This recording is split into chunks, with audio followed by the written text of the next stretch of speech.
Dibone salvegera çardemîn li ser serhildana Qamişlo got bi dehan xortên Kurdan şehîd ketin li ser destê rejîmê û bi sedan jî birîndar bûn û bi hezaran jî hatin binçavkirin.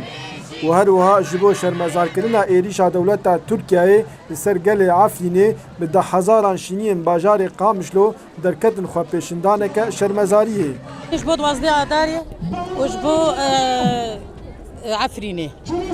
Îro 12 Adarê li Cemal Reşê bes me spî kir. Îro qîz û xortê me di çemberê şerdanê. Em heyfa 12 Adarê hiltînin û em heyfa Efrînê hiltînin û heyfa Kobanê hiltînin.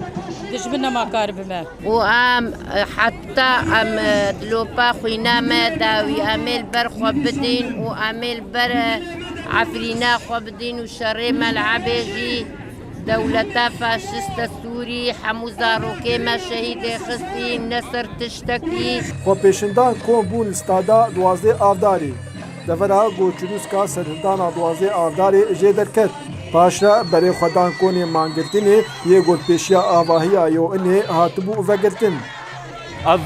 Ev êrişê hanakê dîrokê de serê miletê Kurd dihene heta weke îro jî em Efrînê dibînin îro jî dixwazin wê muamerê wê êrişê serê miletê Kurd de bikin dixwazin miletê Kurd îrada wî azadiya wî dûr bikin qir bikin tune bikin. Ya 12 Adarê 2014 حتى نها كومبلي سر ملتي كرد شدبن وحتى خوازن يعني إرادة ملتي كرد وسر إرادة ويراد خوازن ويتنكن شینiyên bajarê Qamişlo anî ziman got îro berxwedana Gulafirînê tê meşandin berdewamiya serhildana Qamişlo ya 2004 e.